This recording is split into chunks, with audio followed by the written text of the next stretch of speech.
Baik, selamat malam semuanya. Perkenalkan, nama saya Mandalan Binti. Pada kesempatan kali ini, saya akan mempresentasikan mengenai proses makanan itu bab 12 pada buku Handbook of Manufacturing Process oleh James G. Bralla. Untuk mata kuliah Material dan Proses dengan dosen Prof. Dr. Jokorda Gede Tirta Nindya, STMT. Baik, untuk bagian pertama itu bagian A, membersihkan bahan makanan mentah. Seperti pada gambar ini prinsip pemisahan aliran udara. Jadi untuk metode ini menggunakan udara bertekanan dan memanfaatkannya sehingga ketika udara yang bertekanan tersebut dialirkan dari bawah ke atas, kemudian feed atau material yang akan dibersihkan itu dimasukkan dari atas, sehingga ketika material tersebut turun, maka sampah-sampah atau kotoran-kotoran debu yang tidak diperlukan tersebut akan terbang ke atas. Kemudian sampah yang lebih tebal maka akan keluar dari bagian bawah. Seperti inilah penampakannya, yang debu-debu halus itu akan keluar pada broken piece and trace. Selanjutnya ada metode lain untuk pencucian makanan dengan semprotan. Jadi menggunakan konveyor yang bergerak, kemudian membawa buah atau sayuran di bawah kepala semprotan air. Jadi pada gambar ini bisa kita lihat di sinilah air itu disuplai, kemudian disemprotkan. Di bagian bawah tersebutlah buah atau sayuran yang dibawa oleh konveyor. Jadi ketika konveyor tersebut berjalan, maka akan membuat buah atau sayuran tersebut bergerak dan berguling sehingga semua permukaannya itu dapat disemprot dengan air. Kemudian ada metode lain menggunakan drum berputar. Ini proses ekstraksi. Jadi ketika disemprotkan dengan air, sekaligus juga mengeluarkan kotoran-kotoran dari celah-celah yang berbentuk khusus ini. Jadi potongan-potongan yang terpapar oleh air yang keluar dari buah-buah atau sayuran tersebut akan keluar jatuh. Kemudian selanjutnya ada metode penyortiran dan pengelompokan makanan. Jadi biasanya pengelompokan makanan itu khususnya pada buah dilakukan berdasarkan diameter buah tersebut. Jadi dikelompokkan dengan cara seperti ini. Jadi ini gambar dua sistem atau memilah buah berdasarkan ukuran. Jadi ini metode bergerak ke kanan dan menurun. Jadi saat berputar, celah antara roll ini bertambah secara bertahap sehingga buah jatuh di antara roll ketika mencapai titik di mana celah cukup besar. Jadi secara otomatis sesuai dengan ukuran buah tersebut, dia akan jatuh dan mengelompokkan secara otomatis berdasarkan ukuran masing-masing.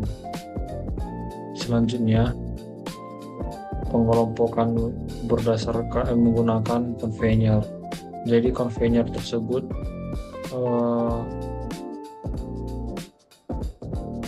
secara bertahap bertambah jaraknya. Jadi saat buah melewati konveyor demi konveyor, maka akan terjatuh sesuai dengan ukuran antara jarak konveyor tersebut. Maka secara otomatis buah yang jatuh tersebut akan serupa diameternya. Selanjutnya ada pengurangan ukuran. Seperti pada gambar ini, dalam mesin penggiling cakram biasanya digunakan untuk menggiling padi atau menggiling jagung. Jadi material dimasukkan dari sini atau bahan-bahan dimasukkan dari corong ini. Kemudian di sini ada piringan fixed disc. Jadi ini piringan yang memang tidak berputar, hanya bertahan di dinding ini. Kemudian ada rotating disc. Ini adalah piringan yang berputar dan akan mencakram atau menggesek material sehingga terjatuhlah material yang sudah terkupas. Kemudian ini tipe lain di mana keduanya berputar, tidak menggunakan fixed disc. Jadi material dijatuhkan dari atas sehingga secara otomatis akan jatuh ke bawah melewati rotating disc yang berputar berlawanan arah, sehingga secara otomatis akan mengelupaskan atau menghimpit material yang melewatinya. Kemudian ada proses pencampuran.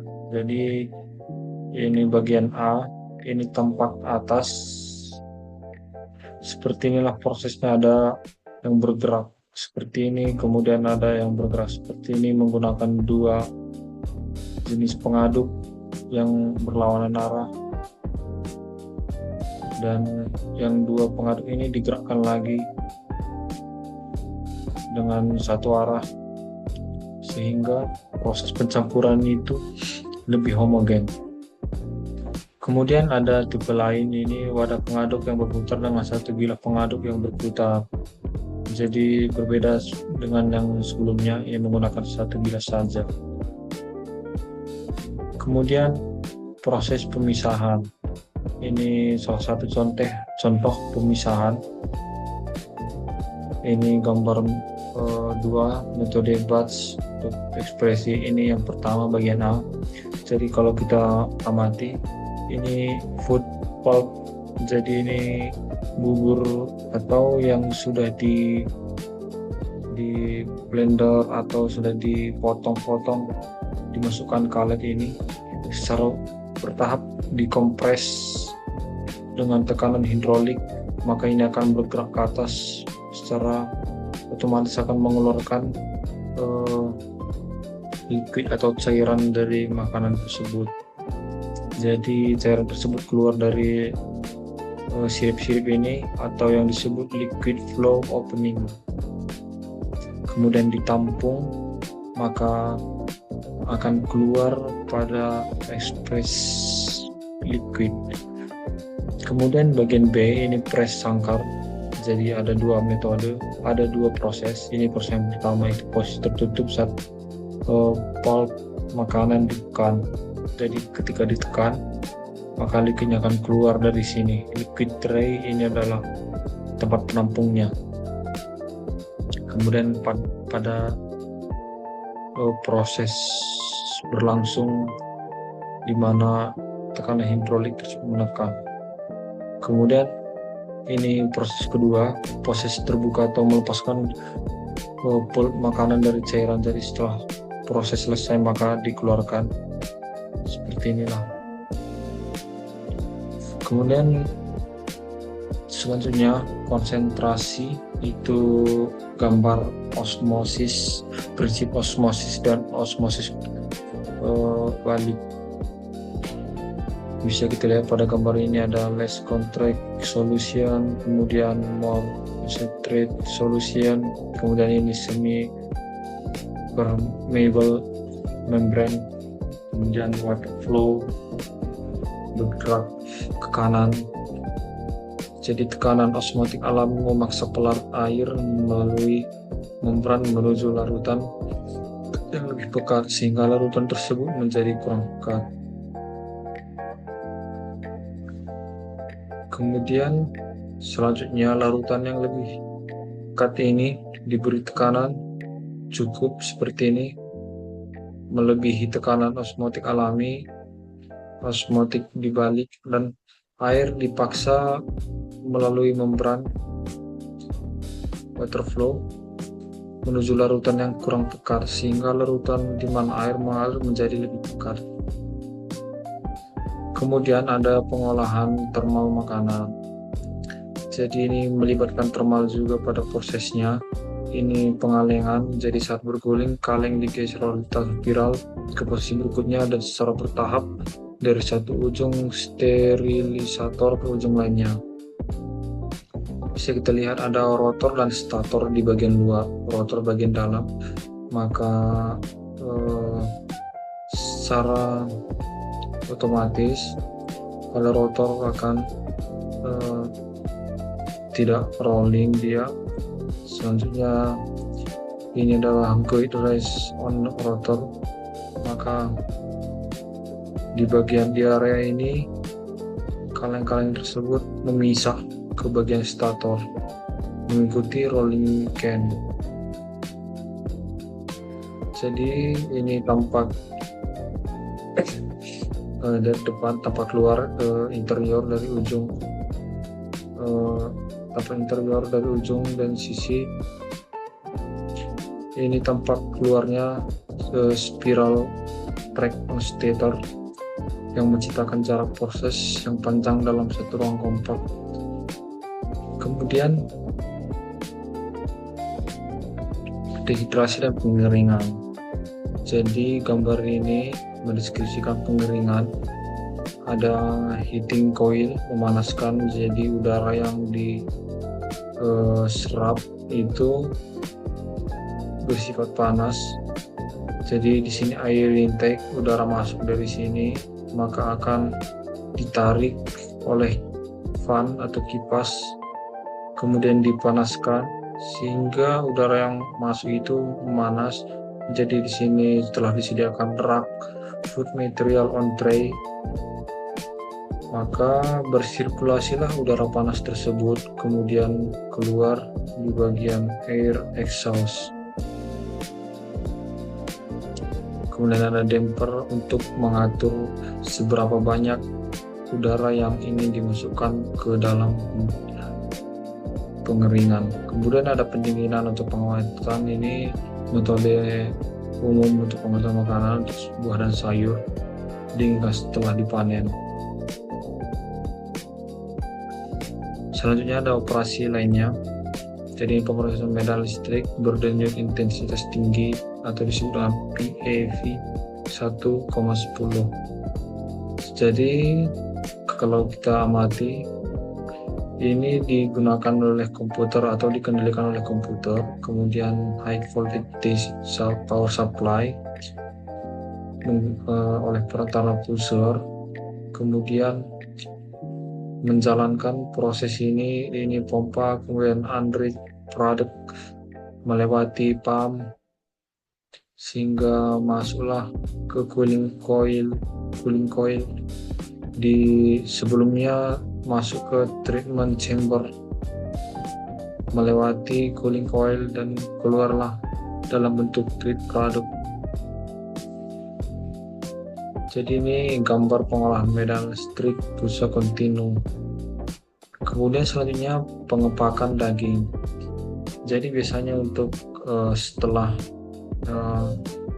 daging tersebut dipotong sesuai bentuk, misalnya ini ada beberapa bentuk. Yang nomor 7 ini adalah brisket, itu adalah bagian betis depan daripada sapi, kemudian dipotong sesuai ukuran dan dipak dalam tempatnya sehingga bisa disimpan dalam pendingin misalnya. Kemudian ada pembotolan. Jadi ini adalah sistem produksi otomatis. Jadi banyak stasiun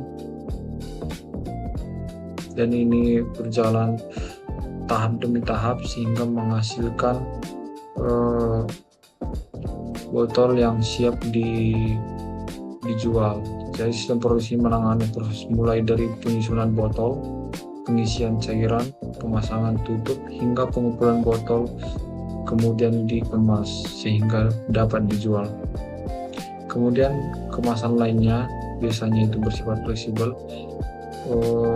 untuk sistem konveyor, sealing, labeling, dan packing akhir untuk memastikan produksi yang efisien.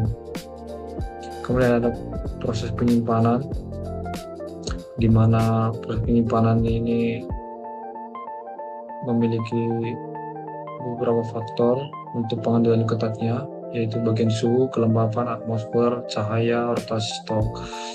Ini penting untuk menyimpan makanan tersebut untuk proses jangka lama sehingga makanan yang disimpan tersebut tahan lama.